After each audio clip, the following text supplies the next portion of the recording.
Assalamualaikum warahmatullahi wabarakatuh. Shalom, Om Swastiastu. Nama budaya, salam kebajikan. Kami dari kelompok ilmiah remaja SMA di Kasubes Jakarta.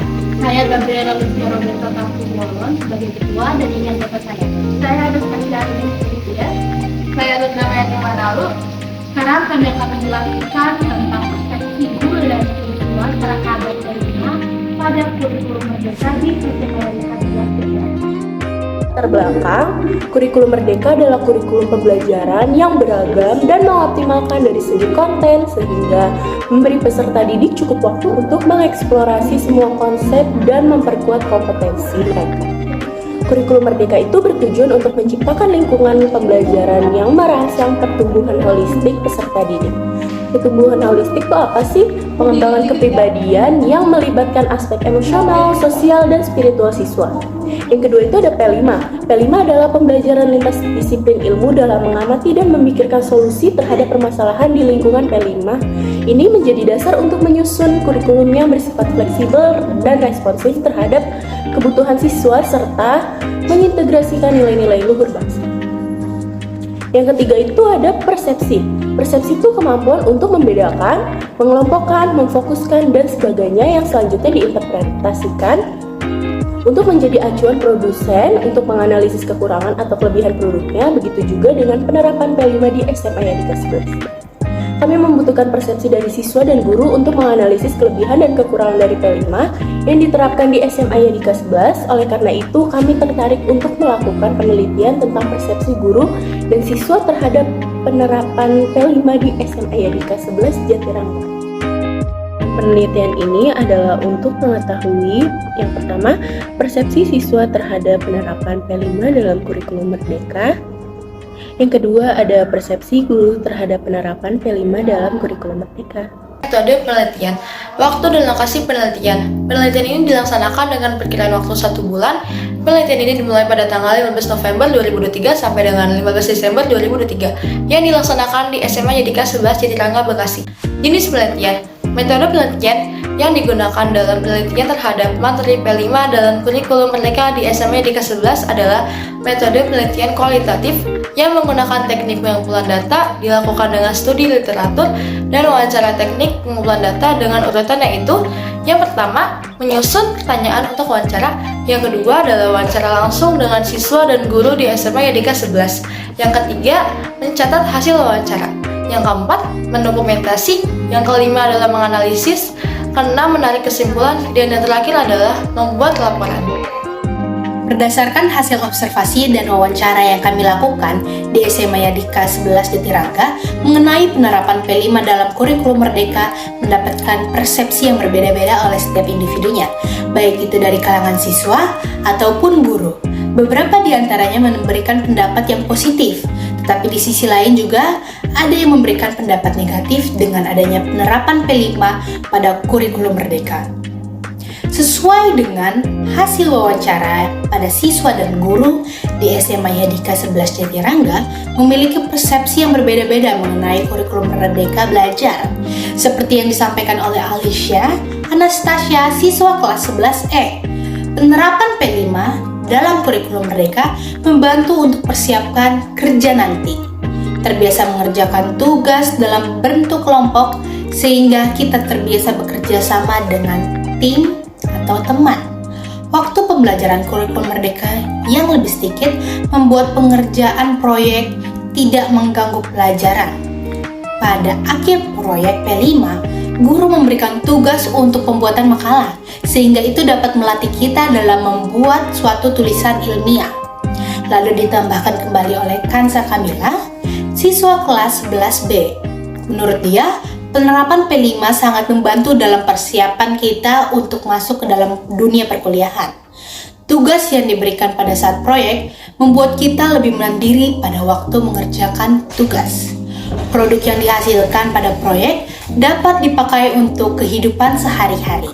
Contohnya, waktu kelas 10, dia mendapatkan tema rekayasa teknologi. Di situ mereka membuat pupuk untuk sayuran dan berhasil. Kelompok kami jadi tahu cara membuat pupuk dengan baik dan bagaimana merawat tanaman dengan menggunakan pupuk yang telah kami buat. Kemudian, persepsi lain ditambahkan oleh Fiorenza, siswa kelas 10-4. Vio terkejut ketika dapat proyek di kurikulum Merdeka. Secara, waktu dia SMP masih menggunakan kurikulum K13. Tapi, dia merasakan manfaatnya pada P5. Dia menjadi lebih kreatif untuk mengasah dia untuk menghasilkan suatu produk. Proyek ini juga dapat mengajarkan tanggung jawab untuk menyelesaikan pembuatan suatu produk yang telah disepakati bersama guru pembimbing. Di sisi lain, ada hal yang mengganjal bagi siswa pada penerapan P5 di SMA Yadika 11 Jatirangga, seperti yang dikemukakan oleh Rafaelo, siswa kelas 11I. P5 memang sudah bagus penerapannya di sekolah kita, namun terkadang dia merasakan beberapa kendala pada saat mengerjakan proyek. Pertama, dari segi biaya, karena kita harus mengeluarkan biaya sendiri. Biaya pembuatan proyek terkadang agak mahal, sehingga cukup memberatkan keuangan bagi para siswa. Yang kedua, pengerjaan proyek P5 di sekolah kita biasanya dilakukan setelah pulang sekolah, sehingga terkadang bertabrakan dengan jadwal ekskul. Karena terkadang pengerjaan proyek yang sedang dibuat membutuhkan waktu yang cukup lama, terkadang bisa lebih dari 1 jam atau misalnya sampai 2 jam. Disambung oleh Arifa, siswa dari kelas 11J. Proyek waktu dia kelas 10, dia dibimbing oleh salah satu guru di SMA Yadika 11 Jatirangga, yaitu Bu Leni. Dia merasa enjoy pada proyek P5 karena dia suka dengan cara Bu Leni mengajar dan membimbing kelompoknya. Kalau sekarang dia kurang suka dengan proyeknya, karena gurunya kurang seru dan terkadang gurunya juga kurang memahami proyek yang akan dibuat. Misalnya tentang proyek kearifan lokal, kita disuruh belajar tentang kesenian Sunda. Sementara guru pembimbing kita adalah orang Batak. Jadi susah dalam memahami proyek yang akan dibuat. Jadi kita dipaksa untuk mengulik sendiri tentang proyek yang akan kita buat. Dari hasil wawancara di atas, maka dapat kita simpulkan bahwa dalam penerapan P5 dalam kurikulum Merdeka Belajar memiliki persepsi yang positif dan negatif dari para siswa-siswi di SMA Yadika 11 Jatirangga. Beberapa persepsi siswa berpersepsi bahwa penerapan P5 di Yadika 11 Jatirangga sudah sangat baik. Para siswa memiliki persepsi bahwa P5 memiliki manfaat untuk kedepannya. Pertama, siswa merasa lebih bertanggung jawab dalam mengerjakan tugas proyeknya. Hal ini sejalan dengan tujuan dari penerapan P5, yaitu menumbuhkan karakter siswa sesuai dengan profil pelajar Pancasila. Salah satunya memiliki tanggung jawab. Kedua, siswa dapat merasakan susahnya membuat produk, dan siswa dapat menghasilkan produknya untuk digunakan dalam kehidupan sehari-hari. Di sisi lain atau negatifnya ialah P5 membutuhkan biaya yang terkadang cukup mahal yang menggunakan duit siswa sehingga memberatkan siswa. P5 juga terkadang menghambat waktu bagi siswa-siswi untuk melakukan kegiatan di luar sekolah. Adapun beberapa pendapat yang dikemukakan oleh guru, yang pertama oleh Bu Susmiati selaku guru bahasa Indonesia. Menurut beliau, penerapan P5 dapat dikatakan cukup baik selama penerapannya di tahun 2022. Setiap penerapan hal yang baru pastinya memiliki kekurangan dan kelebihan. Kelebihannya, siswa kreatif dalam menghasilkan sebuah karya. Terkadang produk yang dihasilkan jauh melebihi ekspektasi Bu Susmiati. Misalnya pada tema kearifan lokal, mereka bisa membuat wayang dari barang-barang bekas yang tentunya bernilai ekonomi tinggi. Tapi kekurangannya, penerapan P5 berada di luar jam pelajaran. Hal ini merupakan tantangan bagi siswa, sehingga banyak yang tidak hadir. Pendapat lain juga ditambahkan oleh Bu Maria, selaku guru bidang studi matematika. Penerapan P5 di sekolah SMA Yadika 11 Jatirangga, Bu Maria merasa sudah cukup bagus. Banyak siswa yang terlihat antusias. Tema P5 yang diajarkan Bu Maria ialah proyek untuk mendaur ulang barang-barang bekas. Mereka diusahakan untuk merubah barang-barang bekas menjadi karya seni. Bu Maria merasa perlu pelatihan bagi para guru. Walaupun pelatihan tentang hal tersebut telah tersedia di platform Merdeka Belajar, tetapi dia merasa lebih cepat untuk menyerap ilmunya jika diajarkan secara langsung. Hal ini juga bisa menjadikan masukan bagi sekolah kita, yaitu SMA Yadika 11 Jatirangga. Kemudian ditambahkan juga oleh Pak Rizky, guru bidang studi PJOK. Antusias dari siswa pada proses pembuatan produk perlu diapresiasi. Meskipun begitu, ada segelintir siswa yang berusaha lari dari tanggung jawabnya. Mereka pulang dan tidak mengikuti proyek dengan berbagai alasan.